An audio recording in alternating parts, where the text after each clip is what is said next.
Hello, my name is Omar Sanchez. I'm going to start my Proctor Oral History program. Today is August 10th, 2019. We're in Elaine, Arkansas.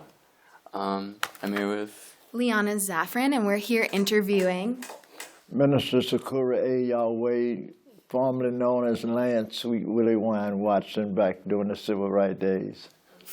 Minister. If you could please just spell out your name for us. Sure. Suhkara A, Sukhara. Middle initial is A, last name is Yahweh, Yahweh. Do I need to spell out Sweet Willie Wine, or you got that?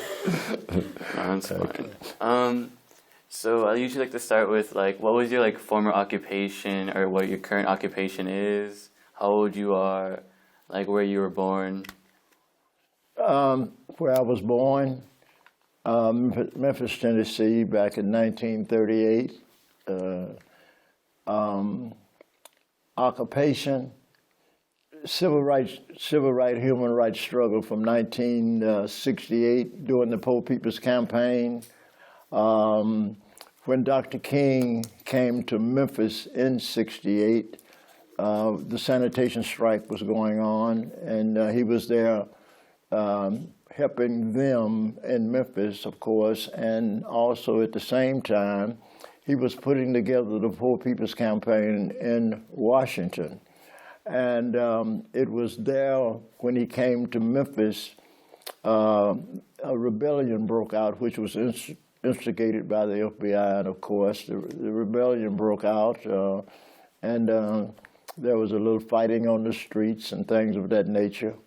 And so he left, and he came back to have another march, because that march he had was interrupted, and he wanted to make sure that it was without any incidents, because he's going to go to Washington, D.C. and set up the Poor People's Campaign, and you got a rebellion here already, so that's going to look bad when you go to Washington. But it was actually instigated by those in Washington to do that, so he wouldn't come to Washington, D.C. And I was in Nashville during the time that things was going on in Memphis, and I said, well, let me give up what I'm doing here in Nashville and go and get involved in the movement in Memphis. And so that's how I came back to Memphis, which is my home. I came back to Memphis and got involved in the movement. He was, of course, had been in not Grenada, oh my goodness. He had been in Morris, Mississippi. Morris, Mississippi was the poorest county in Mississippi, so he was getting the poor people because it was the Poor People's Campaign that he was putting together. So he was bringing the poor people, of course, out of Morris, Mississippi. And of course he was, I said crucified, was killed, but still after the services for his family, and of course the group got back together, SCLC, Southern Christian Leadership Organization, and they said, well, we're going to finish the Poor People's Campaign that was started. And I got hooked up with a group called the Invaders. I was not the founder of the Invader organization. The Invader organization was founded by Charles Cabbage and a John Smith. But when Dr. King, the time he came to Memphis before the rebellion broke out, he had said, well, I think that the rebellion had broke out when he made that statement, when he said, we got to get young people involved. And so this gave me an opportunity to represent the poor people. So I got with the Invaders and I said, can I represent the Invaders in Washington, D.C. during the Poor People's Campaign? And of course, they agreed. So as we got on the bus and everything going to Washington, we got to Washington, D.C., and it was between the Washington Monument and the Lincoln Memorial where we established Resurrection City, and it was 2 pieces of plywood together with some plastic over it, and it rained every day. They made sure it rained. Mud was up to here the whole time we were there, which was 40-some days. And with the Invaders, our responsibility was to make sure that there would be order, no violence of that nature. That was our responsibility. And of course, we would escort the people to different departments, Department of Agriculture and et cetera, because we were going into these departments, the poor people, making sure that their interest was heard. One of the things that happened there, of course, there was those who would come in from out of town and they would want to try to start some ruckus. But the people coming from out of town was being instigated by the FBI to come to start a ruckus so they could disrupt the Poor People's Campaign. But we were always able to quieten it before it became a major eruption. So these are just some of the things we were going through, the weather, others coming in.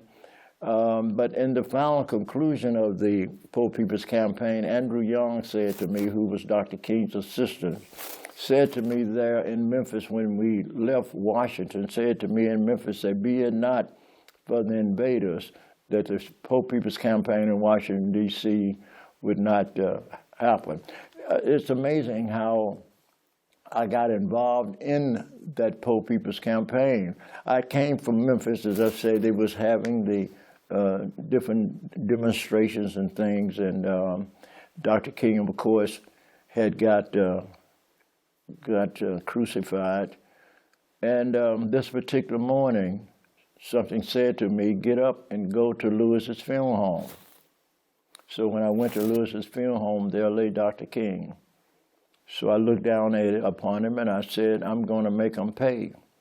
And that's when I made my commitment. Anytime a man lie to a dead man, he needs to be dead himself. That was my position about that. And that's how I got involved, 51 years now. That's how I got involved in the movement. And it has been very extensive. Of course, I've been beaten in Arkansas. I've been through all the changes, and none of them would have caused me to change my mind and my thoughts and direction based on a commitment. Dr. King said 2 things. When the riot broke out on Beale Street, he said, we must get some some young people involved. So with the Invaders, they became the young people. Then if you remember his dream, he dreamed about African Americans being able to go to school and things of that nature. Well, here in Forest City in Arkansas became in 1969 where I was able to begin to fulfill some of those things that he had said that he saw in his dream, not to mention the many changes that I was able to bring about in Memphis, which is my home where I come from. We were able to change Memphis, Arkansas, and down through Mississippi. And of course, I spent a lot of time in and out of Washington, D.C., being there during the Poor People's Campaign, and I began to be recognized as the militant, etc. And of course, I started problems there with Congress, and they wanted to pass the Sweet Willie Wine law, and that was because of the fact I would go to the Anacostia school and shut the school down, and all the students would come out, so I couldn't go on the school campus nowhere there. And so once my reputation got built after everything was over with the Poor People's Campaign, I continued to go back and forth to Washington, D.C., and my reputation continued to grow. I also was involved in the Dr. Martin Luther King's birthday. I filed to be able to lobby in both the House of Representatives and the Senate, and I was doing it under Ronald Reagan, who became the president, of course, and during the same time, of course, I was there when Carter and then Reagan came in. I watched them go up and down the street. But what happened was Ronald Reagan signed the Dr. Martin Luther King birthday, and so that was something that was very successful that we did. But of course, there was other things I did there in Washington over a period of time. But that's just some of the things that stuck out based on my commitment. So you spoke of the Invaders and their values as keeping order and a nonviolent approach. Could you say more about how you and both the group ensured that there was nonviolence and order? What tactics did you use? Well, there was a great deal of respect. There was a respect, and these were young people. We're talking about 50 years ago, there was respect among young people as it relates to older people. I was 30 at the time, so young people was in their 20s, 18, 20s, but they had respect and they would listen. And it was never any true violence that happened in Resurrection City. The only time that I can remember something happened was young people coming out of Chicago. Okay, coming out of Chicago with that mentality. They came in about 11 or 12 o'clock that night, and most of the people were in their little huts, and they came in and they was hungry, they said, and all of that. So, of course, I got up and went and established order. I said, well, hold up, y'all come, let's sit down. What's the problem? Let's talk about it. And I was able to persuade them to listen, not to be violent. They fed them, and that was the end of it. And so they was constantly there in Washington. When I say they, I'm talking about the government was always sending something to try to start the interruption, but it never did work. Never did work. But they made sure that it rained. 45 days, I think we were there. They made sure it rained 40 of those days, you know. And there was a book I had, a brother put together a book called The Mule Train. And what he did, he did the beginning of the mule train, which came from Marks, Mississippi. I guess it's about 6, maybe 10 wagons and mules that he came with the mule train to Washington. And of course, we got on the bus and we came before them so that we could set up Resurrection City. That was I would say a very situation that made a great impact. We're talking about mules and wagons coming in Washington, D.C., over by the reflection pool and et cetera. And so the word got around that people were saying that lived in Washington, I'll be so glad when Sweet Willie Wine leave town, you know. So, of course, I made Esquire magazine. Artists came and drew a picture of me. It's in the December edition of the Esquire magazine, and you can find the history there. Resurrection City, Washington Post, and et cetera. Over a period of time, I've been in a lot of newspapers and magazines. There used to be a magazine called the Jet magazine that was out. I was in it about 6 times.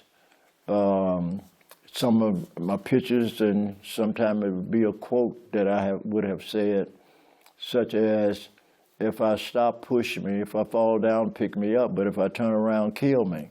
So, you know, those show up, those kind of quotes would show up in Jet as a period of time go by. You can find my history in quite a few places. You can go on your internet, look at Sweet Willie Wine, and you can also go on your telephone. It's a lot of history in Memphis also, in the different libraries. Library of Congress, you can check that out in for this 1969. So that's just basically some of the things. So you talked about how you were in Memphis and you went to Nashville and to join the movement, right? Said when? I'm sorry. You said you went to you came from Memphis to Nashville to join the movement, but can you describe why you decided to join the movement? One more time. You said you went from Memphis to Nashville to join the movement, correct? I was in Nashville and came to Memphis as my home. Okay. See, what had happened was, of course, my life, I have experienced practically everything a person can experience as an African-American young man, you know. Being there in Memphis, of course, there was the shoplifting, the dice shooting, the pocket picking, and all of these things was going on, and I found myself drifting through these particulars, and of course the conclusion is jail, penitentiary. So the second time I went to the penitentiary, everything changed, and I began to change the penitentiary, integrated the penitentiary, and they began to move me to different penitentiaries and places to keep me from being in the main penitentiary, because even the killers and others had got on my side based on what I'm trying to do to bring about some change. So I was in prison, and I went through an epiphany, and my whole life and everything began to change in prison, and I began to reflect it in prison. So my thoughts were, when I began to look at the television and read the newspaper, Ralph Brown, Stokely Carmichael, all of them was coming to Nashville, Tennessee, where the college students were, and I'm in the prison, and I'm looking at them, and I'm trying to do what they're doing out there. I'm trying to do it in prison, and it began to bring about some change.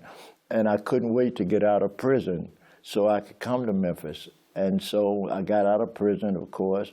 I didn't come to Memphis right away. I stayed there in a little town called Gallatin, right outside of Nashville. And that old spirit came back to me again, and next thing I know, I done got a building, a house, and finna open up a club, and all this, all that's coming to me, right? And that was when Dr. King at first came to Memphis, before he was assassinated. And I said, no, I'm going to Memphis. And so I gave all that stuff away, got a bus, come to Memphis, and then that's how I got into the movement that lasted up until this very moment. Yeah. You speak of your childhood in Memphis. Mm-hmm. What was it like growing up on your street? What was it like growing up on the street? On your street in Memphis. On my street in Memphis? Mm-hmm. Oh, well,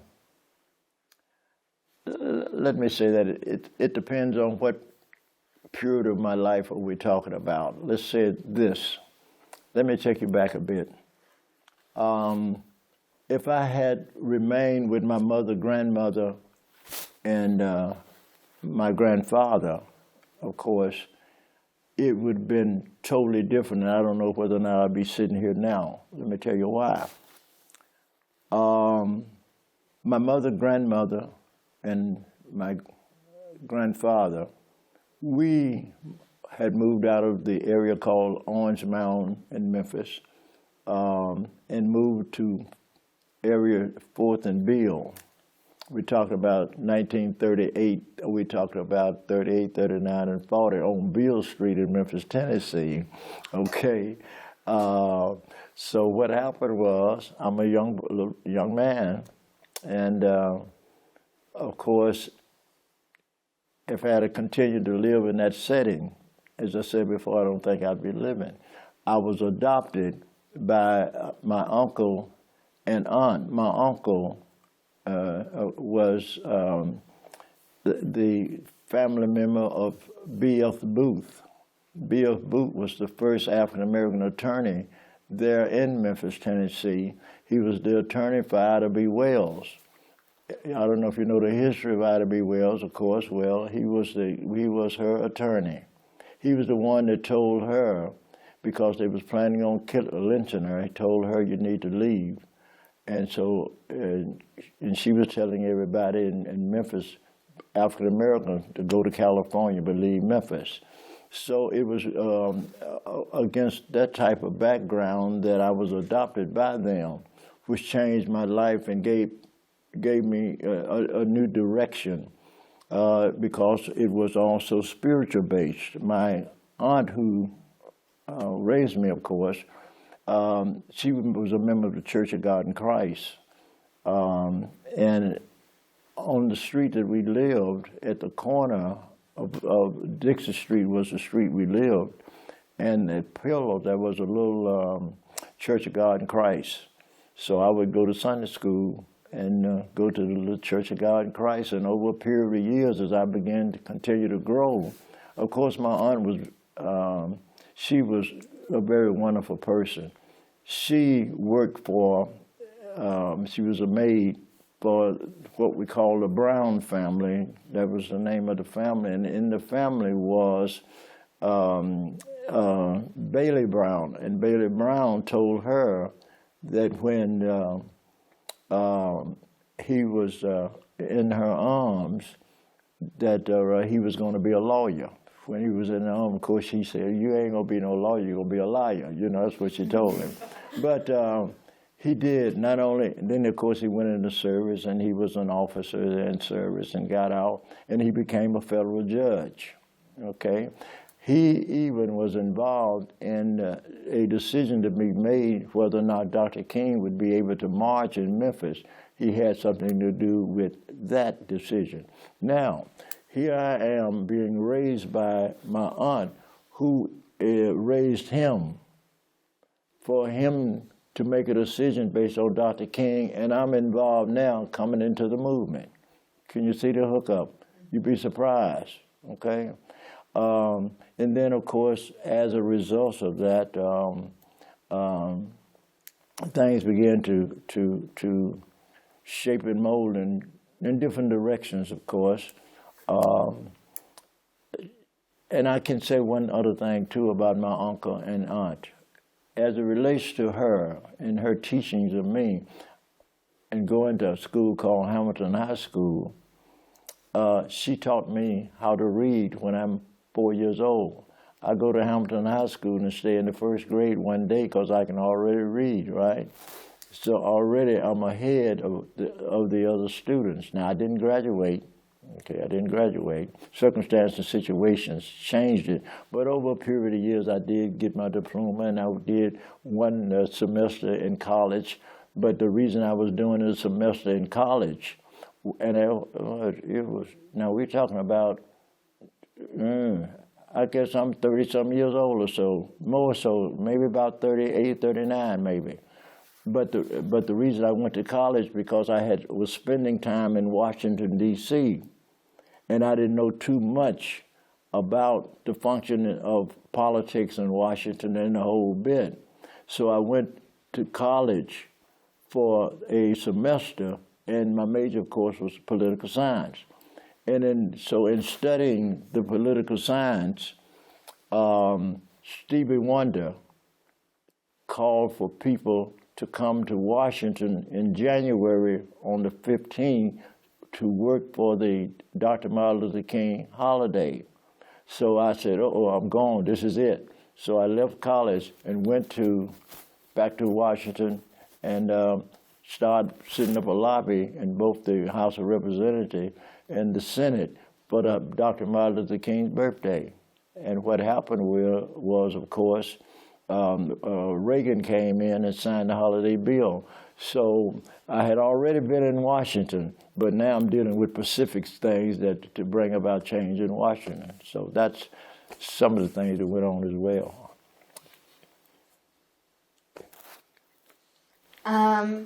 Specifically, I have a question about the people that raised you and your ancestors. Do you happen to, if you were to think back to the ancestor that you've heard of in your life, who is the oldest ancestor, the farthest back ancestor that you know of? Who is the oldest ancestor that I know of? Mm-hmm. In your lineage. During that time or just now? That you've heard of. I would guess My grandmother. Yeah, she was the oldest person I knew. From the direct side, not to mention, of course, my uncle and aunt, they wasn't as close as my mom and grandmother, you see. But then, too, they was about the same age as my grandmother, yeah. So, to be specific, I wouldn't known who was the oldest among the three, aunt, uncle, and my grandmother. I wouldn't know who would be the oldest. Can I ask you a question? Yeah. Why did you ask that question? Well, I'm wondering who, just based on who is in your line, your lineage, who you remember in your life. Okay, well, my grandfather, my great-great-grandfather, B.F. Booth, I was living with my mother and grandmother and grandfather when he died, which was in 1945. And I can remember going to view his body. I can remember that. He would have been the oldest, you know. But I do remember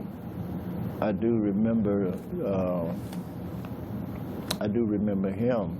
He would have been the oldest, but my grandmother, of course, and my uncle and aunt, out of the three, I wouldn't have known. I can't remember who would have been the oldest. I was, 4 or 5 years old. Yeah. And of course, they deceased. And I don't think the question ever come up, which one of y'all the oldest? Yeah. So I want to talk about the Poorest People campaign. I've never actually heard about it before today. Can you describe what they do and what you did with the movement? The Poor People's Campaign? Mm-hmm. Yeah. Again, well, I don't mean again, but of course, the Poor People's Campaign was about Dr. King demonstrating to the government the plight of the poor peoples in America. He was talking about poor African Americans out of Marks, Mississippi. He was talking about poor Caucasians out of the Appalachian Mountain. He was talking about the Mexican Americans. Those was the three that he was bringing to demonstrate. Of course, the African Americans dominated that because we were the one that occupied Resurrection City and did the marching and demonstrating. But of course, when they had press conferences, etc., then others would be involved in it at that point. But the main focus was on us because we were the one that was demonstrating and the whole bit about it. Did you have any specific role in the campaign? Excuse me? Did you have a specific role in the campaign? In what? In the Poorest People's campaign. Did you have a specific role? A role, Pacific role? Yeah. Yeah. We had a Pacific role. Let me take you back to it. Okay. When the rebellion broke out, before Dr. King came back and was assassinated, the rebellion broke out on Beale Street. As I said, it was instigated by the FBI. He said we must get some young people involved. So that's how I asked the brothers, Charles Cabbage and John Smith, who was the head of the Invaders, could I represent the Invaders in Washington, D.C. with the Poor People's Campaign? And they said, yeah. So when they said, yeah, then as the campaign began to grow, before we went to Washington, D.C., in other words, SCLC, Southern Christian Leadership Conference, they was coming in, organizing, and getting ready to go to Washington. And so therefore, that's how I involved, that's how I became involved as being the head of the Invaders and being that representative of the poor people, of the young people. That's how that involved. Emotionally, what was the most challenging part of being in the movement? Emotionally, what was the most important part? Challenging part as an invader.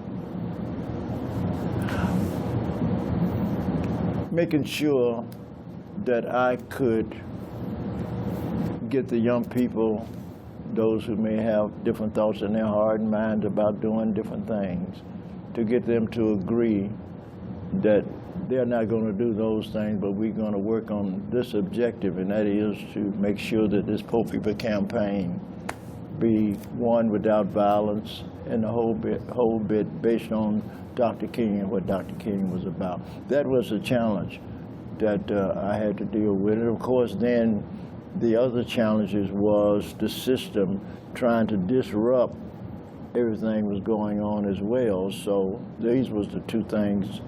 But I never did see it as a real challenge. I tell you why, I guess. When I was 17, I went into the Army. My mother signed me into the Army. So, so what happened was I was an 11th Airborne. So I had a bit of training in terms of leadership. I was a Cub Scout, a Boy Scout, okay, then military. So I had a bit of training on discipline and things of that nature. So that gave me an advantage over the young people that was in the Invaders, who in fact was 18, 20, you know, that gave me an advantage. And then my attitude as it relates to them, I was treating them with respect and love, and they see me as a big brother and the whole bit, so all of that worked out well.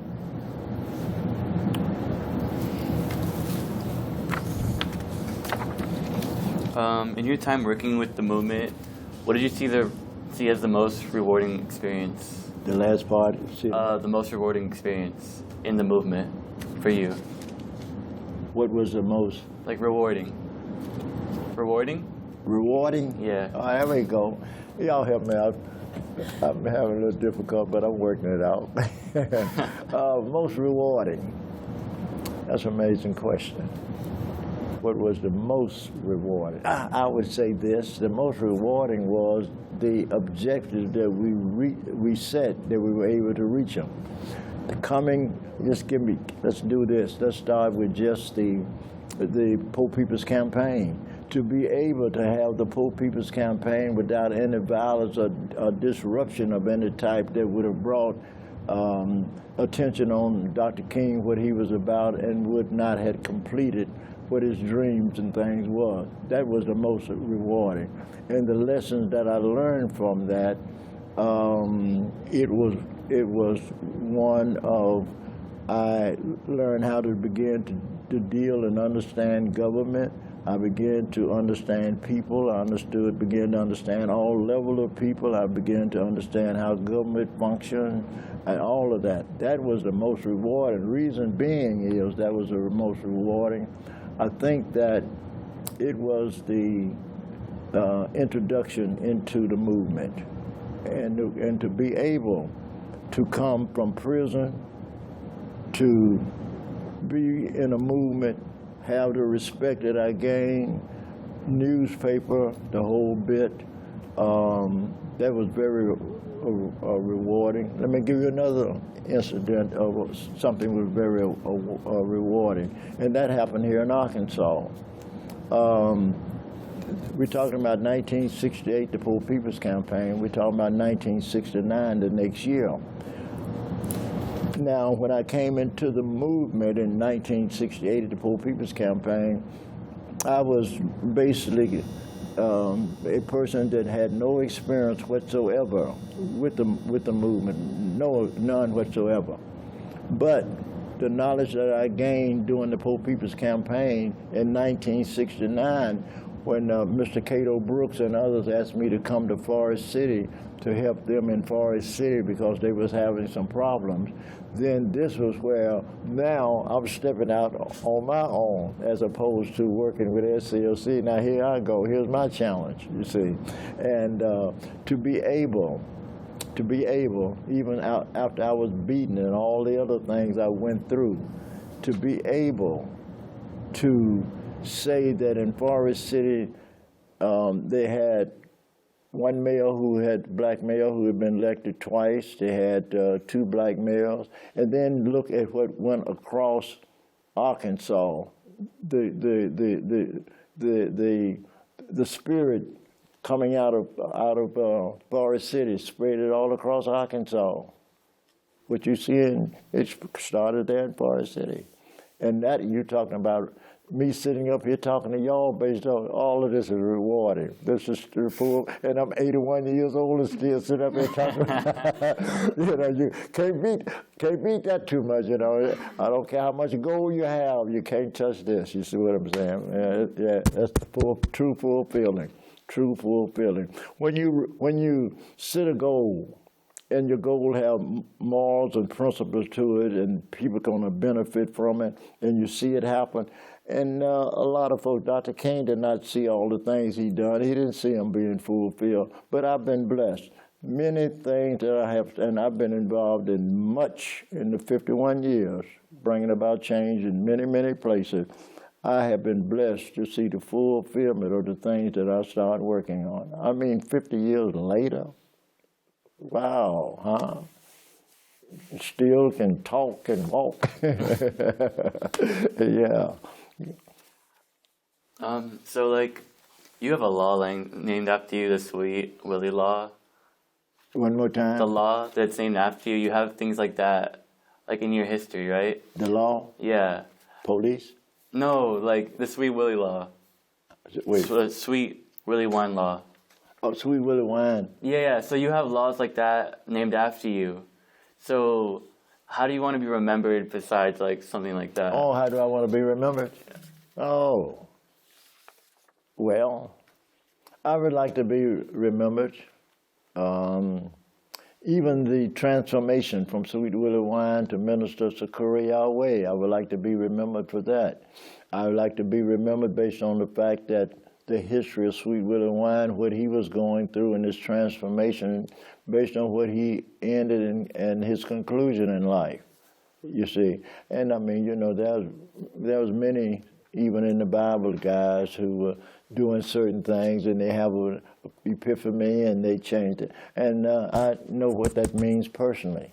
And I think that too will give people who may read about it and et cetera, even though you may be who you are or what you're doing, you can't always, if you put your life to it and your mind to it, and you can make changes. You spoke a lot about MLK. Were there any lesser-known leaders or organizers who you came across that you think should be better known?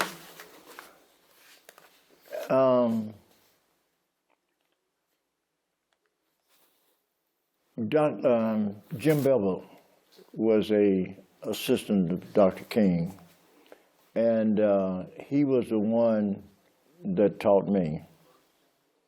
He was the one that, in many times, different situations that Dr. King and SCLC, Southern Christian Leadership Conference, would have. Of course, different members in the group will deal with those particular problems. And Jim Belleville, there's a lot of young people, were young at the time in terms of who he inspired, motivated, and I think he was the one that made the greatest contribution in terms of my development. Yeah, he did. Did that come close to answering your question? Mm-hmm. Okay. Yeah. Could you speak a little bit more about how you met him and Jim Belleville? Yeah. Well, again, what happened? Jim Belleville worked with SCLC, and so when Dr. King, I have books with his picture and the whole bit, but he was an organizer with Dr. King, and his role was to work with young people like myself and the others, and he could communicate real well, I mean, Jim was good. And it was because of him that, and many others I found out. Let me just say this to you. There's a young man right now named Williams. I met him about 3 or 4 years ago. And listen at this. Some things are too precise to be a coincidence. Jim Belleville, Williams met him. Okay. But that's not it.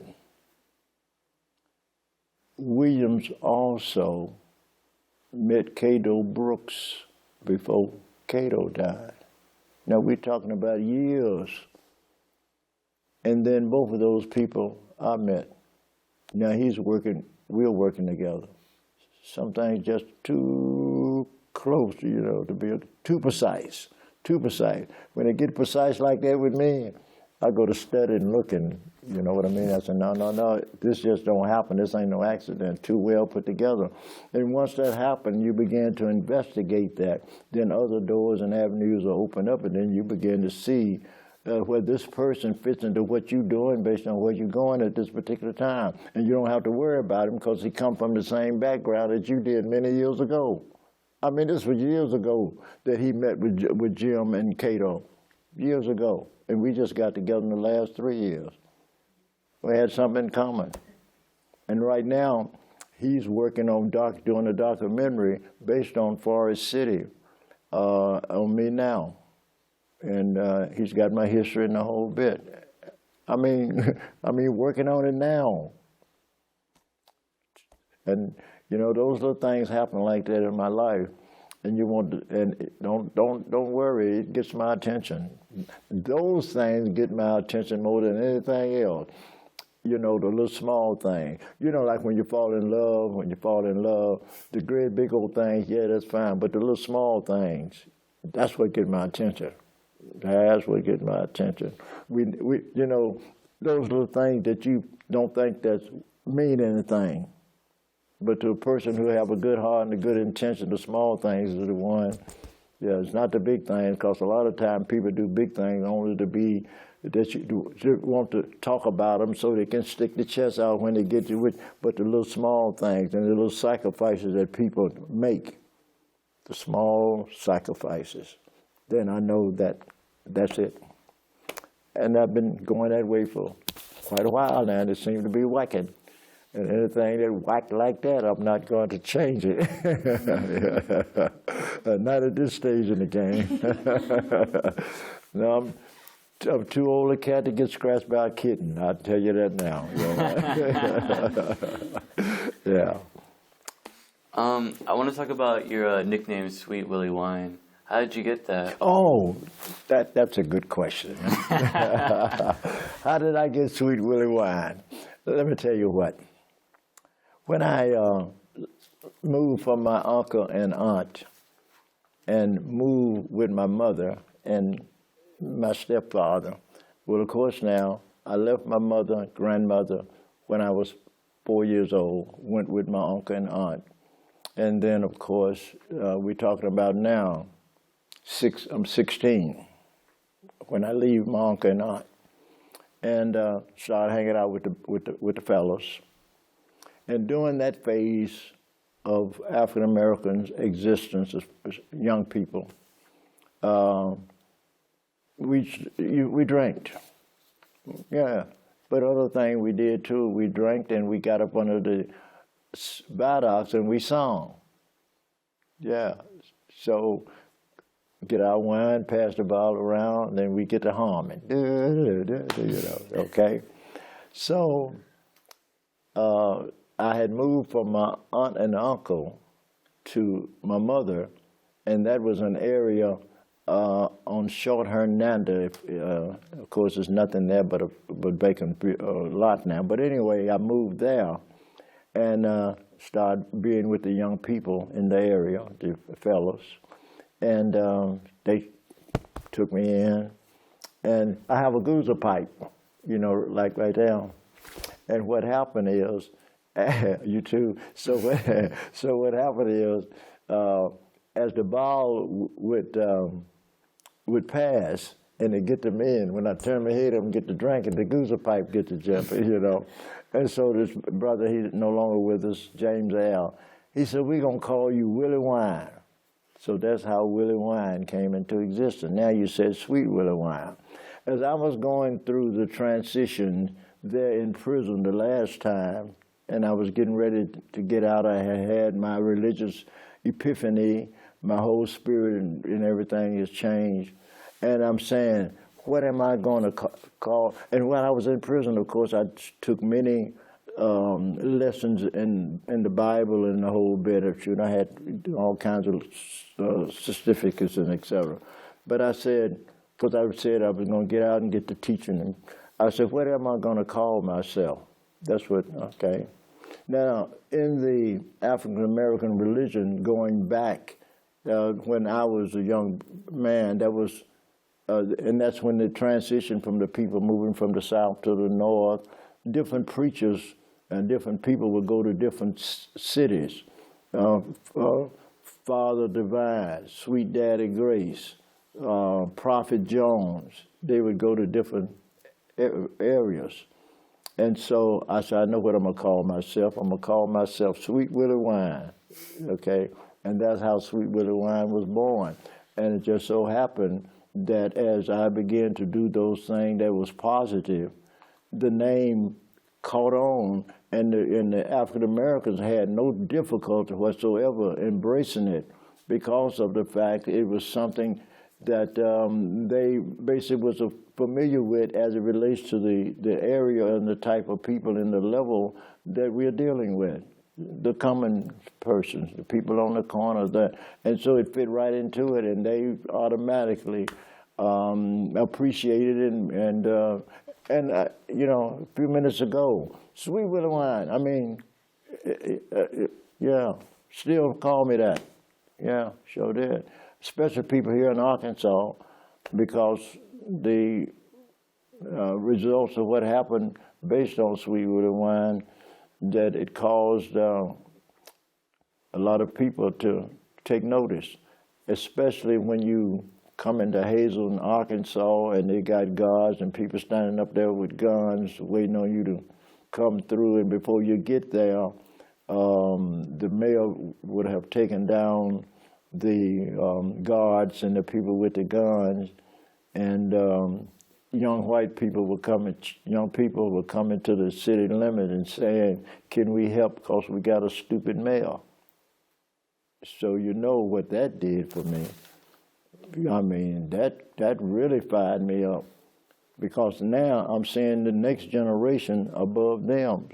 If they can identify with me, this generation, bring us water and Coca-Colas and stuff at the city limit before we even got into the city.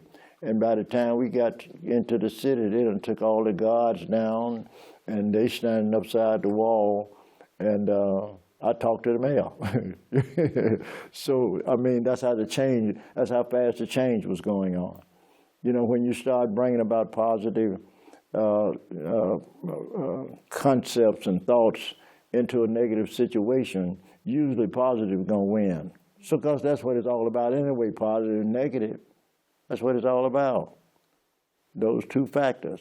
Either you're on the positive side, you're on the negative side, and in the end, positive going to win, even though the person who's standing on the positive may end up being killed, but the principle and what he was standing for going to continue. Dr. King, for an example.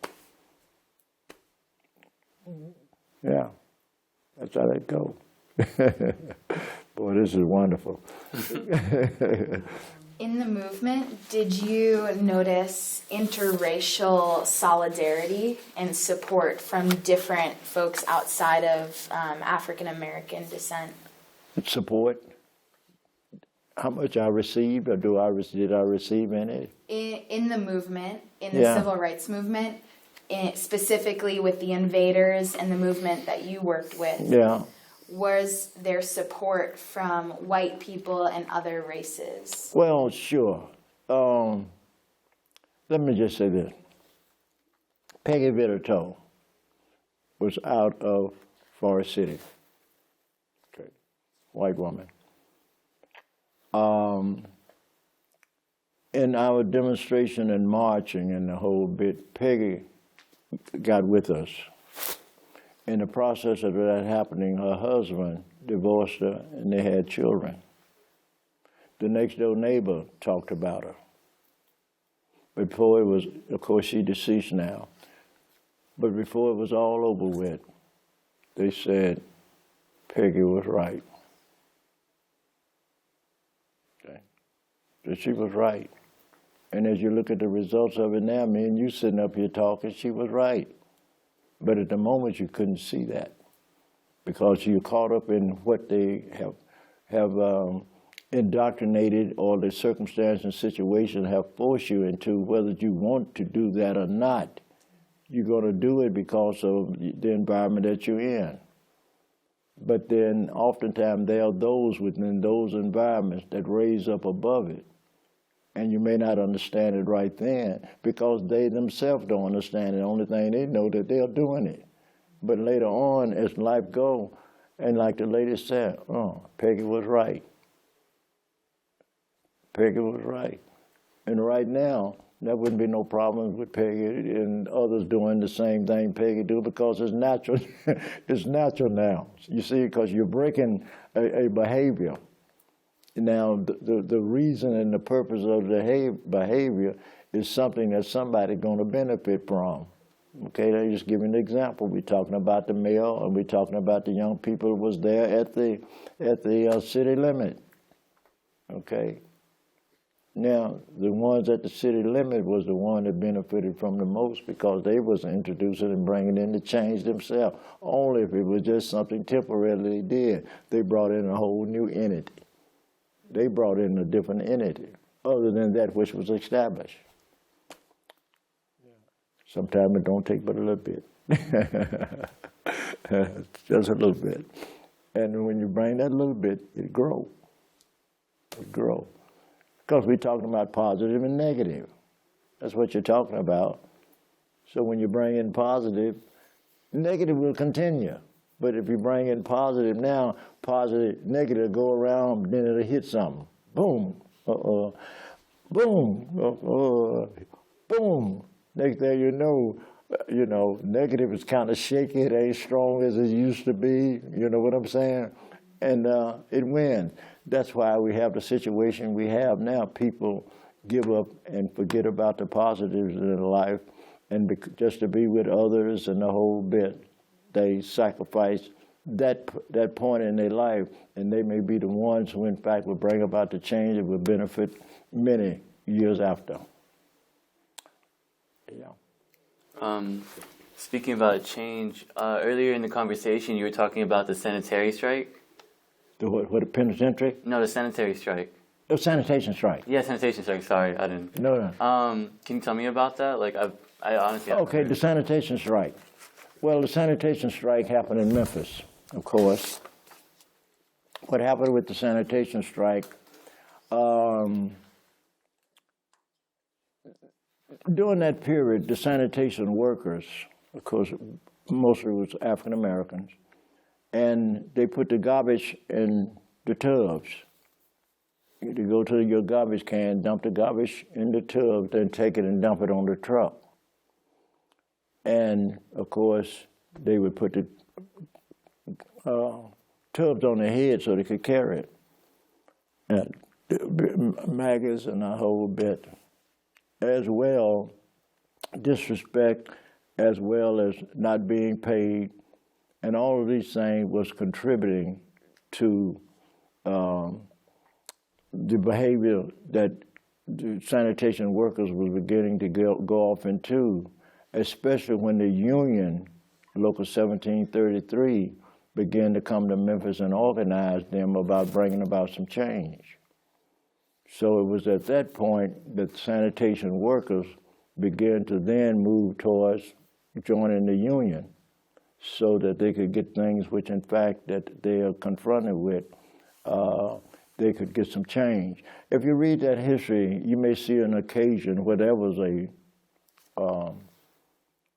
storm, started raining, and two sanitation workers could not go in the building.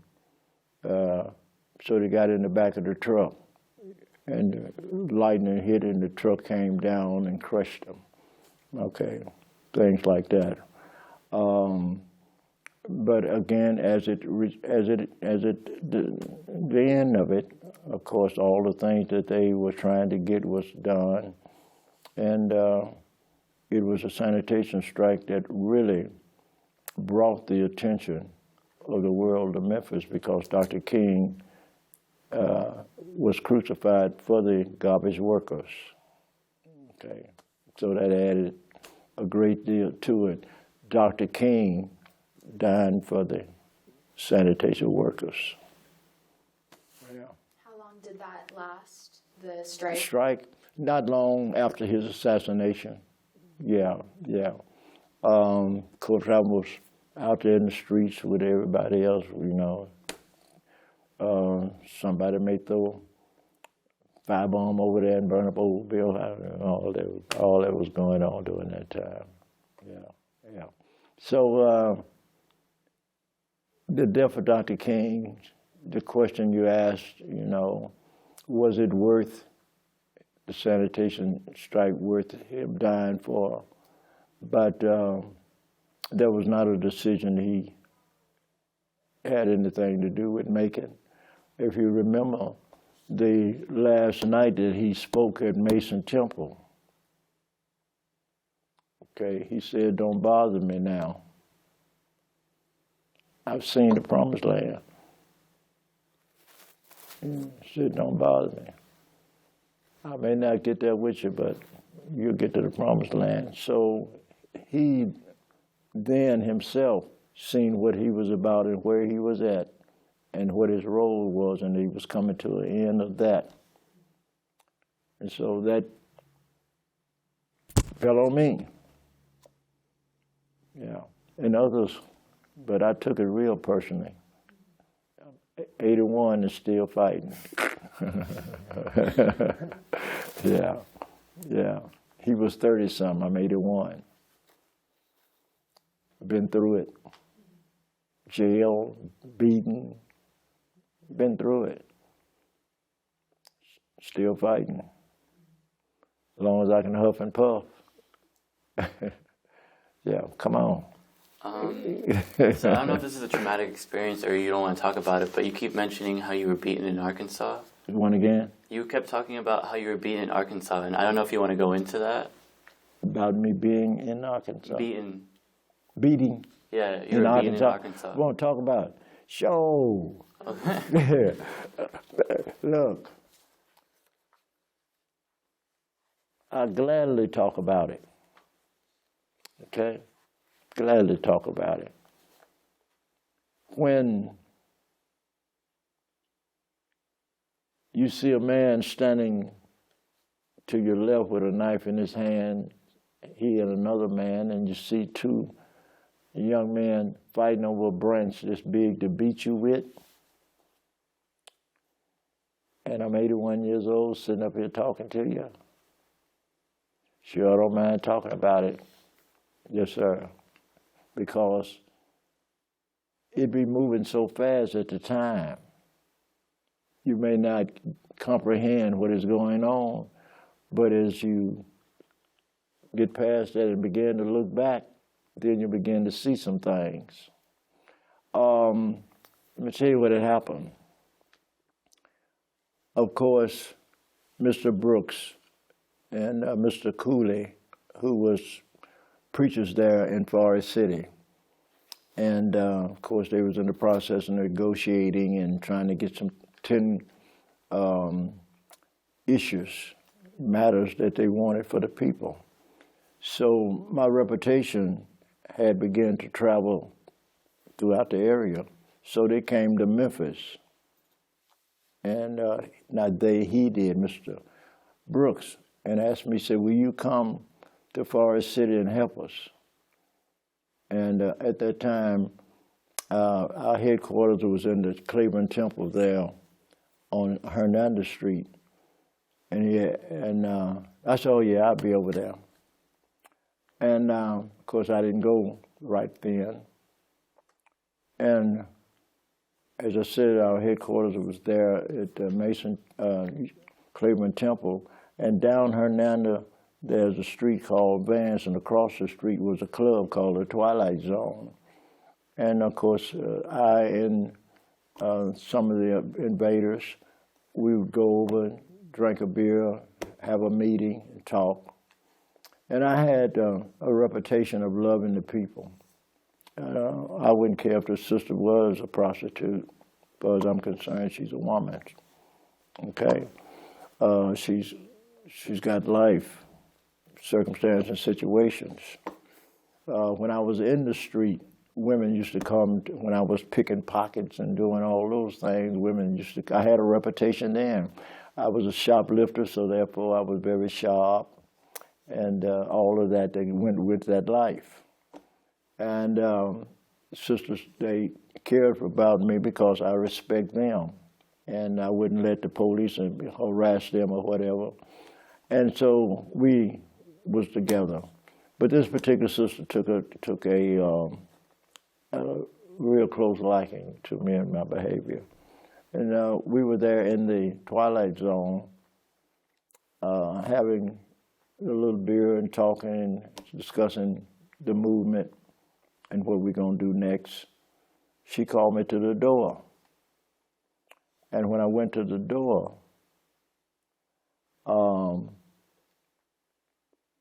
she said, "What you doing in there?" She didn't comprehend that we having a meeting, this is about the movement. The only thing she could see was, based on her lifestyle, what she was about.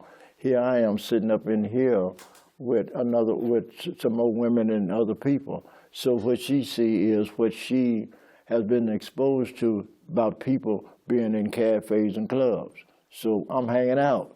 So that she's jealous. Had no idea she was. And when she said, "What you doing in here?" And of course she said something that was not too pleasant. And before I knew it, she had broke a ball. And she hit me here, right here. And that lung collapsed. She hit me across my shoulder with the ball, hit me across my face. And a sister pulled around the corner, and so here I'm coming out of the club where she's hit me, and a sister pulled around the corner. I mean, come on, that's too precise. Her sister, of course, had some young ladies working with her, and I stacked it up to the car. I said, "See what your sister did to me?" And of course, I'm bleeding. And I noticed that she was not looking at me, but she was looking to my left.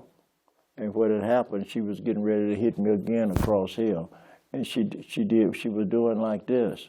And I realized what was happening. I staggered around on the other side of the car.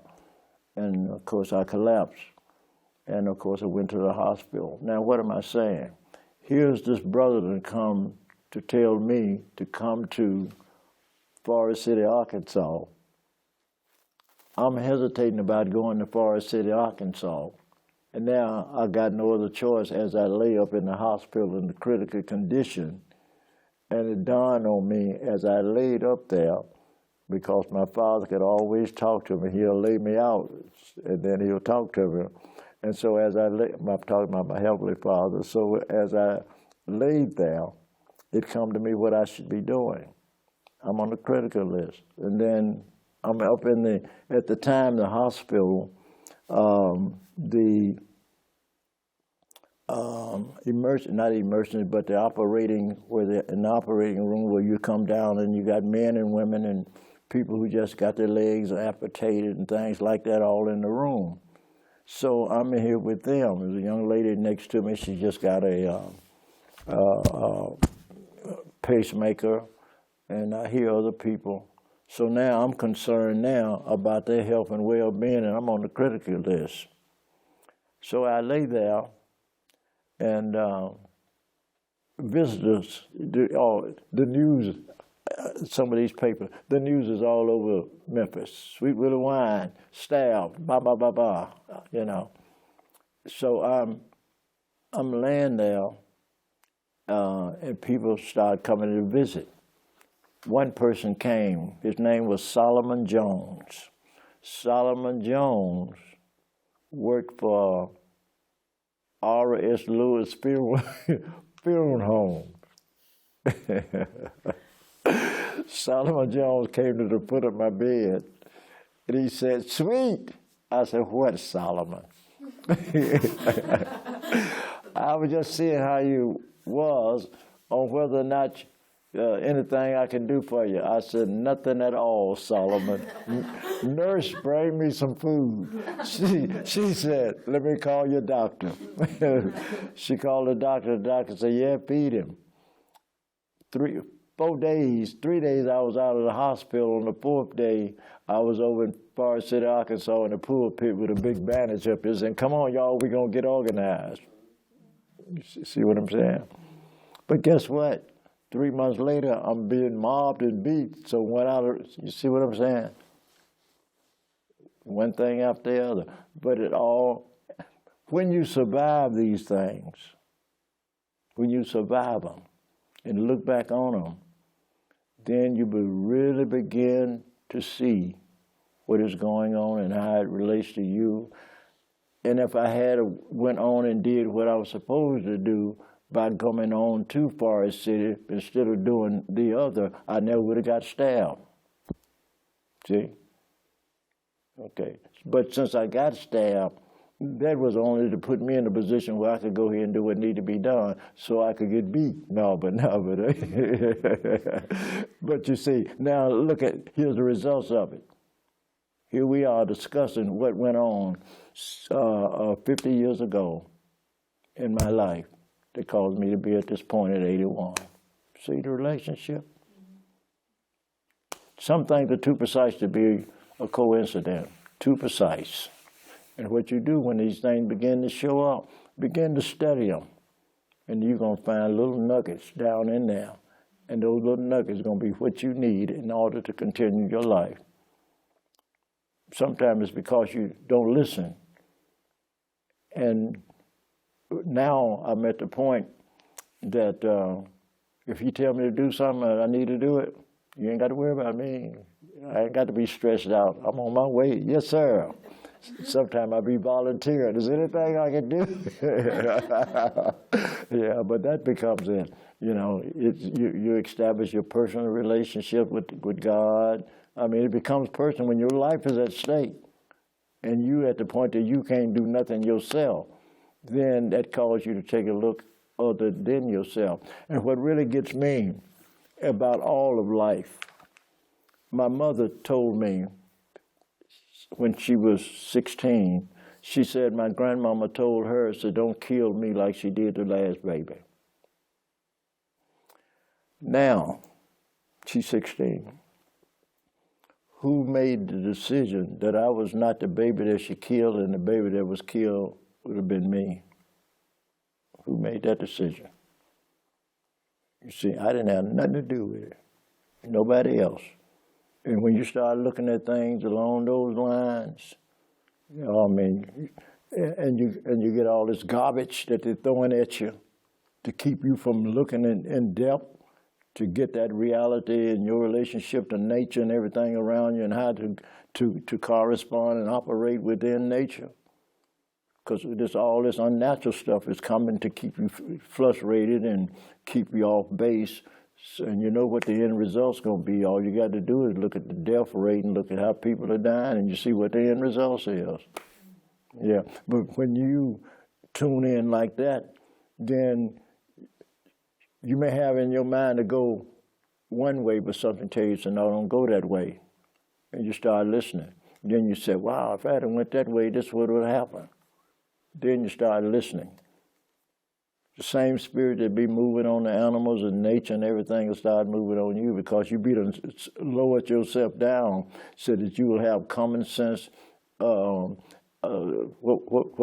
is something that's got a real common sense? Most animals have common sense. Most animals. Yeah, most animals. Tuning back into nature, that's all. Tuning back into nature. All of this, be humble. Be humble. Be humble. That's nothing but falsehood and illusions that you're operating on. The basic things of life is where everything's at in the basis. All this other stuff they be throwing at you, somebody gonna benefit from it other than you. You spoke of the spirit a lot. Is there some sort of spiritual or religious practice that you have in your life? What was the first part of that? You keep referring to the spirit. Is there some sort of religious or spiritual practice that you take on in your day-to-day life? Yeah. Well, again, as I said, my aunt who raised me she was a member of the Church of God in Christ. So we're talking about now, I'm 5 or 6 years old, 8 or 9 years old. I was teaching Sunday school with young children my age because I could read. We read off of a card. So that spiritual part was engraved into me when I was growing up, raised by my aunt. So that was, I think, the point, at that point where all of that we're talking about began to be ingrained in me, okay? And as I go through life and run into these obstacles, the first thing comes to my mind is go back to how I was raised at that particular time and et cetera. Go back there. Then I can begin to see, okay, so this is my guiding force. This is where I need to stay focused on this. And so a lot of that foolishness gets away from you. And you find out that your life becomes better. You start feeling better about yourself. Your vision increase. You can see further down the road other than right at your footstick, you know. You can see things before it happened. I tell people many things, sometimes 10 and 15 years. My son told me one day, said, "Daddy, you told me that 15 years ago." I said, "Well, son, you have to live it till it get here." Yeah. Excuse me. Of course, it ain't me personally, but just the Spirit working through me. I brought about a lot of changes in Memphis, Tennessee. A lot of changes, okay? And as a result of those changes that I was able to bring, at the time there was only 3 African Americans on the city. Oh, bless you. There was only 3 African. Do it again. There was only 3. There was only 3 African Americans on the city council when I first got in the movement, right? And I was in my 30s. Oh boy, right on, you know.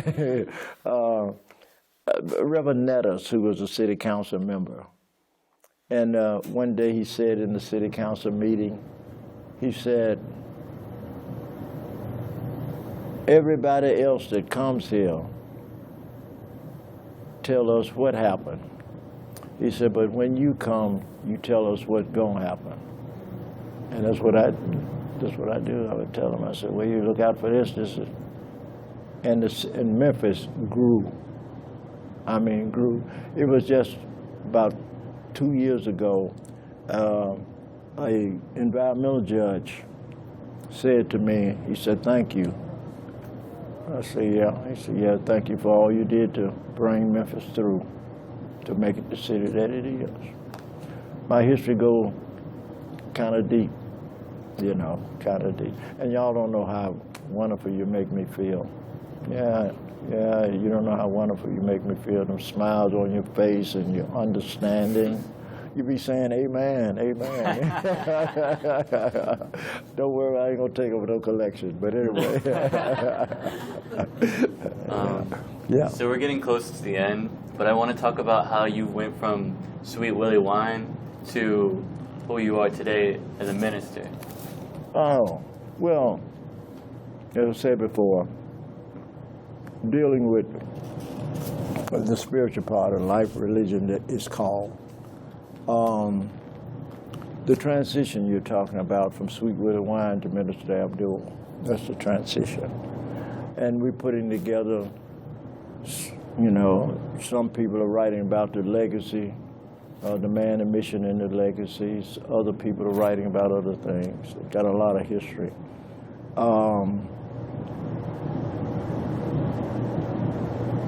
That transition period came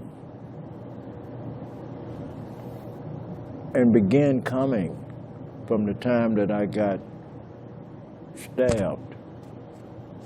And these other things showing up, you know, you saying, wait a minute, you know, and then you begin to feel that there's something else for you. And as that began to unfold, minister is nothing but a servant. I don't care what other folks say. I'm a servant. I'm a servant of my people, humanity, and God. Okay? That's all I am, a servant. I don't look for no money. I don't look for none of that. If I do what is supposed to be done, the money gonna show up. I ain't got to worry about that. Stay on the case. 81 years old. All I have to do is stay on the case. And if I'm doing on the case and doing what I think that my Father want me to do, He ain't gonna have me go and do something. Ain't gonna give me what I need. He ain't that kind of God. If He was, I wouldn't be talking to you about it. You see what I'm saying? So you're hooking all those things up in life. That's all you're doing. That the system that we in may be trying to separate you from it, because once you know the power of that, then they lose power over you. They ain't got no way to control you. Because you can come at them because you're coming on a higher level. Yeah, you got them. Thank you. Thank you so much for this interview. I don't know if Liliana has any more. I just have one last question. Well, and it relates to how you said that people would ask you whether, not about what has happened, but what will happen. mm-hmm. And so I'm wondering, with where the world is right now, what teachings from the movement should not be forgotten? Will not be forgotten. What teachings from the movement should not be forgotten? What did I learn from the movie that should not be forgotten? What teachings should the world take from the movement? Let me say this. Many may not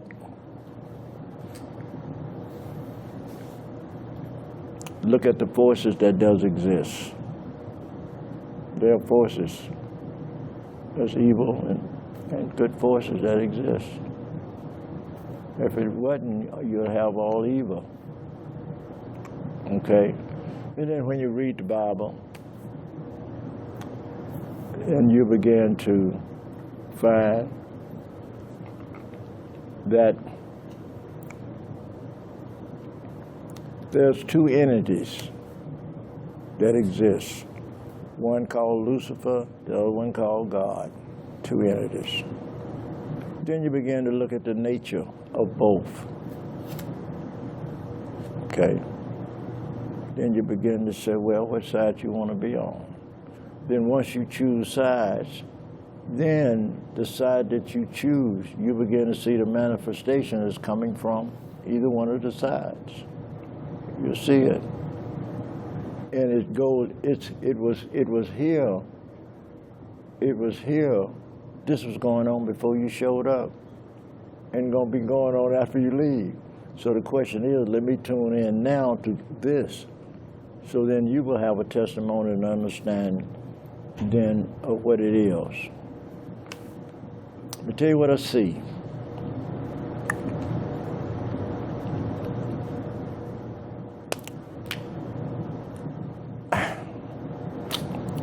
What I see, and you may hear some of it,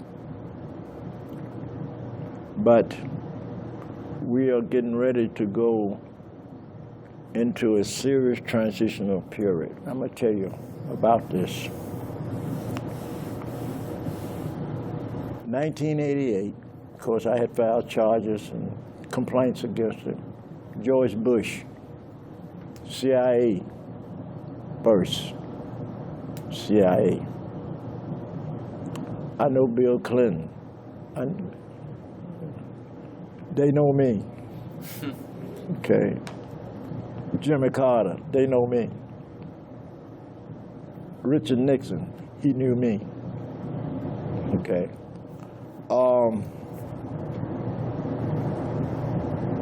George Bush said in 1988, he says, now time for the New World Order. In 1988, he moved from head of the CIA, Vice President of the United States. When he came the Vice President of the United States. What happened? Well, all of a sudden, Florida, things changed in Florida. The drugs were no longer coming through Texas and through that area, it was coming through Florida. If you can think back, a lot of shows on television came up about Florida and the games, a lot of them, okay? He gave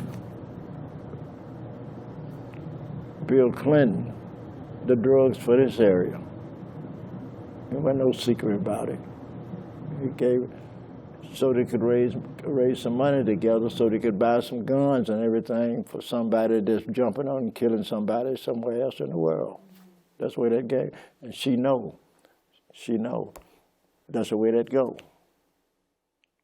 So as I began to see these things unfold, I said, ain't no accident that I'm seeing these things. It must be for a purpose. And how does that fit into where I'm at and what I'm doing? So well, then if you know, then it must be a reason for you to know. You better find out the reason you know so you can get busy. And I'm talking now. Okay? I got no excuse. I don't have a excuse. Ain't no excuse I can reach that. At 81 years old, got hit by a car like 30 feet down the street up on the cab. People picked the cab off of me. Both legs were broke. This ankle here got 9 pins in it. This arm was broke. This arm been broke 3 or 4 times. This is the one I had polio in. This is the one that was broke over here in Forest City. This is the one that was broke by a car. This arm, sacrificial arm. The sacrificial arm make me now not waste time. You see what I'm saying? I ain't got no time to waste. The sacrifice is here. I got to keep. Who said it wasn't over here? Who said it wasn't the neck? I'm talking about flying down the street, hit and go up on the cab.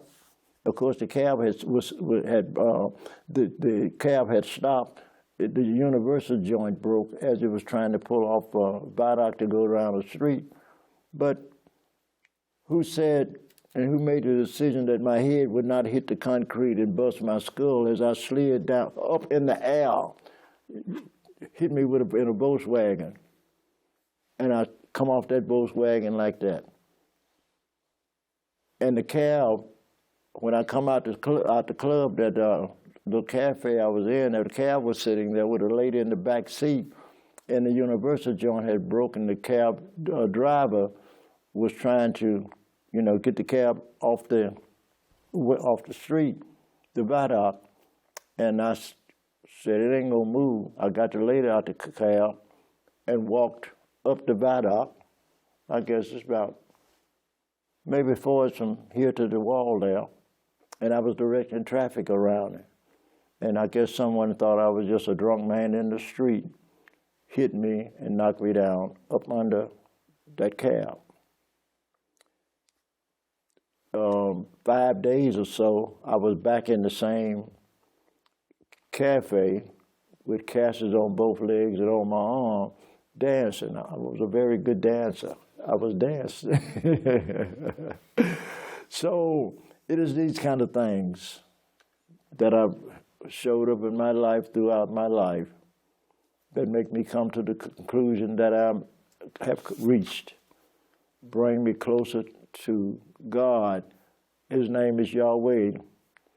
Bring me closer to God where I can get a greater understanding of Him in my spiritual life based on my experience.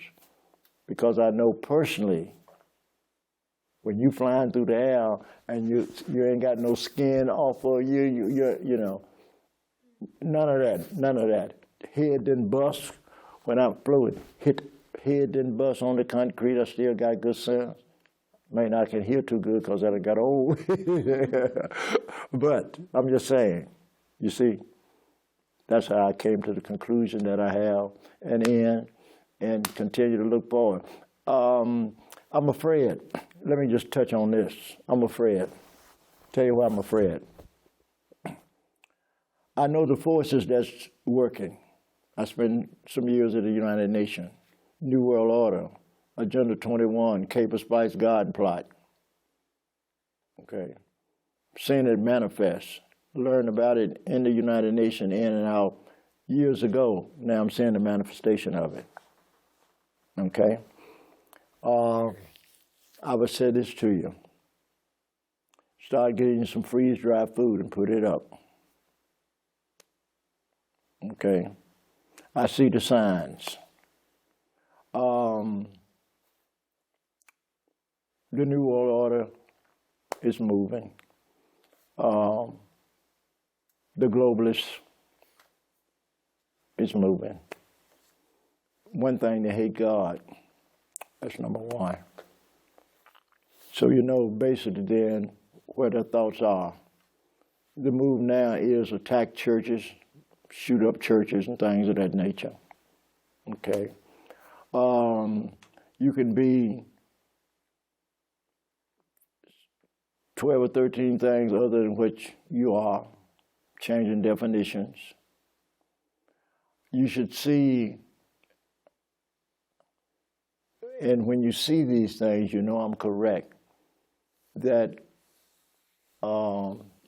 if you see Caucasian men start marching around the 17th, and there's nothing negative about it. These men believe in what is called a constitutional republic. They believe in it. Okay. Then you got others who, in fact, believe in something else, and they are moving forward with their agenda, and that war that we're in now will increase.